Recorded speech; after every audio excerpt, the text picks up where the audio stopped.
Hello दोस्तों हमने claims tribunal वाला चैप्टर शुरू किया था मोटर व्हीकल एक्ट का, और हम ऑलरेडी 2 वीडियोस बना चुके हैं, जिसमें एक वीडियो में हमने डिस्कस किए थे सेक्शन 165, 66, 67 और दूसरी में 168 और 169 सेक्शन डिस्कस किए थे। आज की हमारी वीडियो में हम डिस्कस करेंगे अबाउट रिमेनिंग सेक्शंस। सेक्शन 170 क्या बोलता है। मेरे दोस्तों, अगर हमारी वीडियोज अच्छी लगती हों, आपके काम की लगती हों, तो प्लीज़ आप इतना सा जरूर किया करें हमारे लिए कि चैनल को सब्सक्राइब कर दें और वीडियो को लाइक करें। वीडियो को जरूर लाइक करें, इससे हमें मोटिवेशन मिलती है। अगर ये वीडियो आपको अपने काम की लग रही है तो कमेंट भी करें, हमें अप्रिशिएट करें अगर वीडियो अच्छी लगती है। अगर बुरी भी लगती है तो कमेंट करके हम क्या सुधार लाएं वीडियो में, उसके लिए प्लीज़ रिकमेंड भी करें। हाँ जी, तो आज की वीडियो में हम डिस्कस करेंगे सेक्शन 170 क्या बोलता है।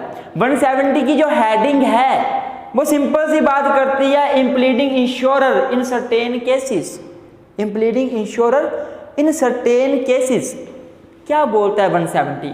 तो सेक्शन 170 ये बोलता है कि अगर क्लेम्स ट्रिब्यूनल को इंक्वायरी करते टाइम कोई केस चला है, कंपनसेशन के लिए केस चला है, मोटर व्हीकल एक्सीडेंट के रिगार्डिंग कोई केस चला है, कंपनसेशन के लिए कौन डिसाइड करेगा? क्लेम्स ट्रिब्यूनल करेगा, हमें पता है। तो क्लेम्स ट्रिब्यूनल को इंक्वायरी करते टाइम अगर चलता है, while doing the inquiry claims tribunal is satisfied, claims tribunal is satisfied। कब satisfied? While doing the inquiry, inquiry करते टाइम कब सेटिस्फाई होगा? इंक्वायरी करते टाइम। अगर क्लेम्स ट्रिब्यूनल इंक्वायरी करते टाइम सेटिस्फाई हो जाए, उसे लग जाए पता, क्या पता लग जाए कि जो व्यक्ति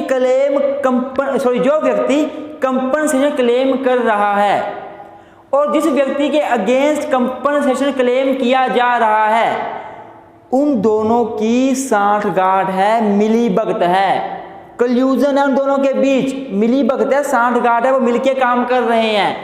जैसे ए है, ये व्यक्ति किसी बी के अगेंस्ट कंपनसेशन क्लेम कर रहा है और क्लेम्स ट्रिब्यूनल को इंक्वायरी करते टाइम पता चल गया कि जो ए है और जो बी है, ए कंपनसेशन क्लेम कर रहा है, बी के अगेंस्ट कंपनसेशन क्लेम किया जा रहा है, अर्थात बी से कंपनसेशन लिया जा रहा है।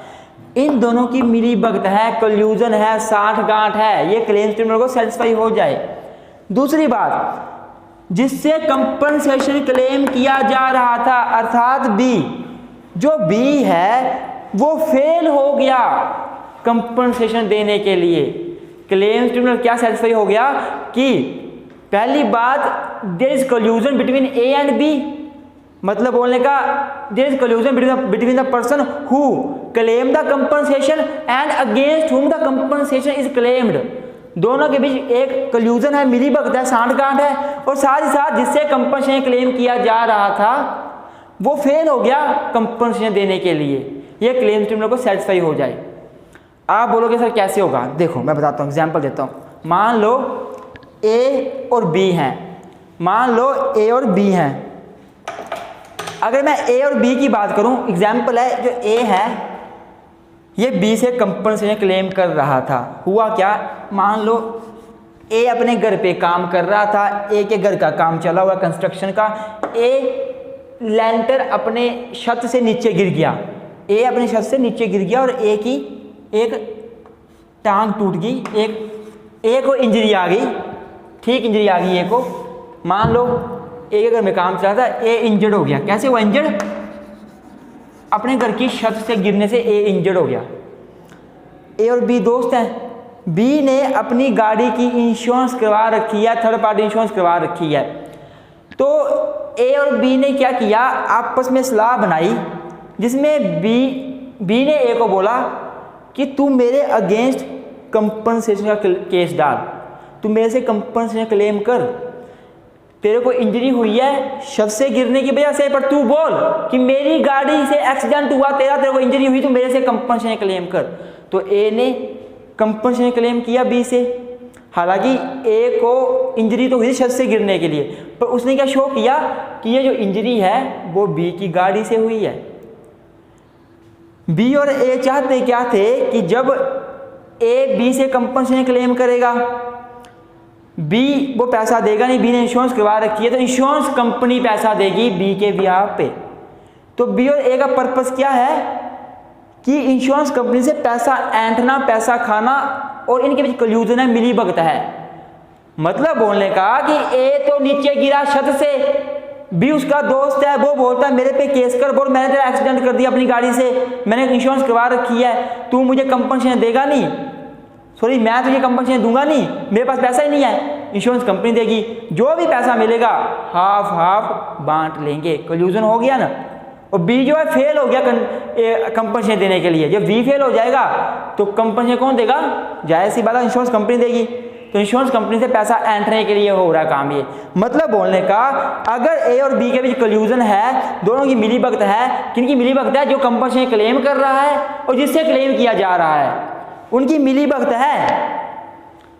और साथ ही साथ जिससे कंपनसेशन क्लेम किया जा रहा है वो फेल हो जाए कंपनसेशन देने के लिए, मैं गरीब हूँ, मैंने इंश्योरेंस करवा रखी है, मेरे पास पैसे नहीं है, मैं कहाँ से दूँ, ये जो भी कारण है, तो कंपनसेशन इंश्योरेंस कंपनी देगी। इसके भी यहाँ पे जाहिर सी बात है इंश्योरेंस कंपनी कंपनसेशन देगी। जब इंश्योरेंस कंपनी देगी तो कंपनी को लॉस है, इंश्योरेंस कंपनी को लॉस है कि नहीं? क्योंकि इंश्योरेंस कंपनी तो कंपनसेशन देने के लिए तब बाध्य थी जब रियली में एक्सीडेंट होता, अब एक्सीडेंट हुआ ही नहीं तब भी देना पड़ेगा, तो ये तो अनजस्टिस है ना। तो सेक्शन 170 ये बोलता है कि अगर क्लेम ट्रिब्यूनल सेटिस्फाई हो जाए कि जो पर्सन कंपनसेशन क्लेम कर रहा है और जिसके अगेंस्ट कंपनसेशन क्लेम किया जा रहा है उनकी मिली भगत है, कल्यूजन है, और साथ ही साथ जो जिससे कंपनसेशन क्लेम किया जा रहा है वो फेल हो गया कंपनसेशन देने के लिए, तो क्लेम्स ट्रिब्यूनल एक रीजन राइटिंग में देकर, राइटिंग में रीजन देगा, क्यों लगा, किस लिए लगा, क्या कारण के लगा, क्लेम्स ट्रिब्यूनल एक रीजन देगा राइटिंग में, और रीजन देने के बाद वो इंश्योरेंस कंपनी को, इंश्योरर या इंश्योरेंस कंपनी को क्या करेगा, वो पार्टी बना लेगा केस की। अब इंश्योरेंस कंपनी जो है वो अपनी दलीलें दे सकती है, अपनी बात रख सकती है कि क्या कारण था, क्यों था, कैसे ये मिलीभगत कर रहे हैं, कुछ भी। और इन प्लीडिंग इंश्योरेंस केसेस, जो इंश्योरेंस कंपनी है वो अपना केस प्लीड करेगी, वो पार्टी बन जाएगी केस की। एक बार हम 170 की लैंग्वेज को पढ़ लेते हैं कि 170 की लैंग्वेज क्या बोलती है।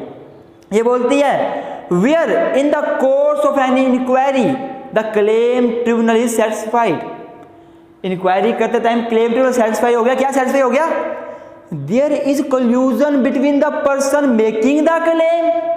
कल्यूजन होता है साठ गांठ होना, मिली भगत होना। There is collusion between the person making the claim and the person against whom the claim is made. पता लग गया कि कल्यूजन है, मिली भगत है, जो बंदा क्लेम कर रहा है और जो बंदे के अगेंस्ट क्लेम किया जा रहा है। दूसरी बात, और the person against whom the claim is made fail to contest the claim.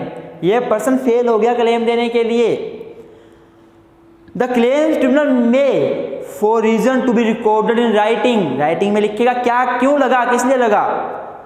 Direct that the insurer में, डायरेक्ट करेगा इंश्योरर को, इंश्योरर को है जो कंपनी है, इंश्योरेंस कंपनी है, डायरेक्ट जिसे इंश्योरेंस की थी, कंपनी ने की थी ना, that the insurer who may be liable in respect of such claim shall be impleaded as a party to the proceeding and the insurer so impleaded shall thereupon have without prejudice to the provision contained in section 2 of section 149 the right to contest the claim on all or any of the grounds that are available to the person against whom the claim has been made।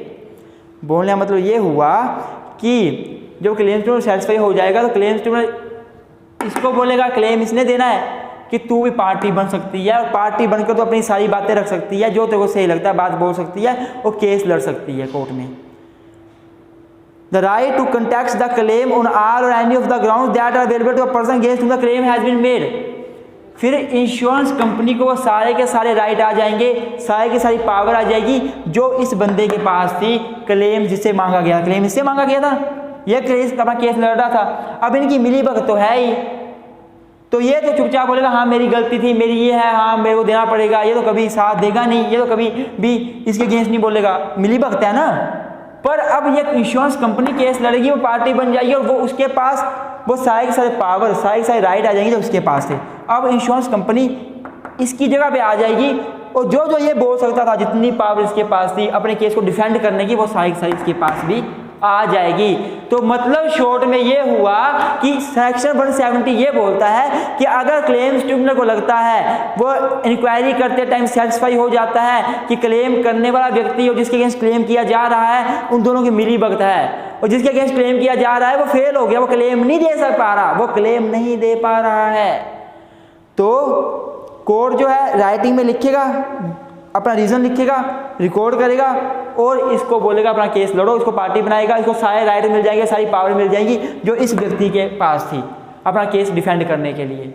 I hope आपको section 170 समझ आ गया होगा। अब हम discuss करते हैं section 171 के बारे में।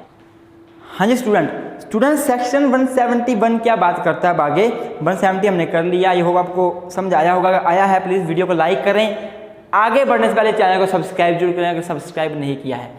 बात आती है 171 की, award of interest where any claim is allowed. Section 171 बोलता है award of interest where any claim is allowed. मतलब बोलने का ये हुआ कि क्लेम्स ट्रिब्यूनल के पास केस गया था, क्यों गया था? कंपनसेशन क्लेम करने के लिए। फिर क्लेम्स ट्रिब्यूनल ने अपना अवार्ड दे दिया, कंपनसेशन दे दिया, कंपनसेशन अलाउ कर दिया, तो उस कंपनसेशन को देने के साथ साथ क्लेम्स ट्रिब्यूनल के पास पावर है कि वो उस व्यक्ति को, जिस व्यक्ति को कंपनसेशन देने के लिए बोला, उस व्यक्ति को बोल सकता है कि भाई आपको इंटरेस्ट देना पड़ेगा, आपको जो अमाउंट मैं बोल रहा हूँ, जो क्लेम्स ट्रिब्यूनल ने अवार्ड दिया, मान लो 5 लाख रुपए, 5 लाख रुपए का अवार्ड दे दिया, 5 लाख रुपए अलाउ कर दिए क्लेम्स ट्रिब्यूनल ने, तो क्लेम्स ट्रिब्यूनल क्या है, जिस पार्टी को कंपनसेशन देने के लिए बोला उसको बोल सकता है कि सर आपको सिंपल इंटरेस्ट देना पड़ेगा, अमाउंट तो आपको 5 लाख देना ही पड़ेगा, इसके अलावा 5 लाख के ऊपर सिंपल इंटरेस्ट देना पड़ेगा। सिंपल इंटरेस्ट देना पड़ेगा किस रेट में? जिस रेट में क्लेम्स ट्रिब्यूनल को ठीक लगे। जो रेट क्लेम्स ट्रिब्यूनल को सही लगे, एडिक्वेट लगे, वो रेट बताएगा। 1%, 2%, 5%, 8%, किसका? 5 लाख का 8%, 5 लाख का 4%, 3%, उस रेट पे सिंपल इंटरेस्ट देना पड़ेगा पार्टी को। पहली बात 5 लाख को देना ही पड़ेगा, इसके साथ साथ सिंपल इंटरेस्ट देना पड़ेगा। और कब से देना पड़ेगा? कब से देना पड़ेगा? जब से अमाउंट ऑफ कंपनसेशन क्लेम किया गया था। जब केस चला कोर्ट में, 2 पार्टी के बीच केस चला है, एक क्लेम कर रही है कंपनसेशन, एक के अगेंस्ट क्लेम किया जा रहा है। जो पार्टी क्लेम कर रही है कंपनसेशन, उसने मानो 10 लाख रुपया कंपनसेशन क्लेम किया था, या 5 लाख किया था, या 15 लाख किया था। जब से किया था तब से लेके जितने टाइम केस चला, जब अवार्ड आया, उस टाइम पीरियड का इंटरेस्ट देना पड़ेगा उस अमाउंट के ऊपर जो कोर्ट ने अलाउ किया। 5 लाख अलाउ किया था, 5 लाख के ऊपर सिंपल इंटरेस्ट देना पड़ेगा। किस रेट से? जो रेट कोर्ट डिसाइड करेगा, चाहे वो 5% हो, चाहे वो 4% हो, जो मर्जी हो। तो कंपनसेशन जो 5 लाख को देना पड़ेगा, इसके अलावा वो भी देना पड़ेगा। कब देना पड़ेगा? Not earlier than the, not earlier, language लिखिए, not earlier than the date of making the claim as it may specify in this behalf. जब क्लेम मांगा गया था तब से लेकर जितना टाइम हुआ, 1 साल हुआ, 2 साल हुआ, उतने टाइम पे कितना इंटरेस्ट बनता है वो देना पड़ेगा। इंटरेस्ट की रेट कोर्ट डिसाइड करेगा। एक बार इस लैंग्वेज को पढ़ते हैं फिर आपको लग जाएगा पता। Section 171, award of interest where any claim is allowed. Where any claim tribunal allow a claim for compensation. Claims tribunal ने अलाउ कर दिया claim for compensation made under this act. Such tribunal may direct that in addition to the amount of compensation, 5 lakh तो मिलेगा, in addition, तो इसके addition में और क्या मिलेगा? Simple interest shall also be paid, simple interest shall also be paid at such rate, उस rate में जो लिखो as specified by the tribunal and on such date not earlier than the date of making the claim. जब claim बनाया गया था तब से लेके कब डिसीजन आया, कब अमाउंट को अवार्ड को दिया गया कोर्ट ने, उतने टाइम के 1 साल 2 साल क्लेम भी देना पड़ेगा। आई होप आपको ये वीडियो समझ आई होगी। अगर आपको वीडियो अच्छी लगी हो प्लीज़ लाइक जरूर करें वीडियो को। अगर चैनल को सब्सक्राइब नहीं किया चैनल को सब्सक्राइब करें। Thank you so much. मिलते हैं अगली वीडियो में, उसमें डिस्कस करेंगे अगले जो रिमेनिंग सेक्शन बचते हैं। Thank you.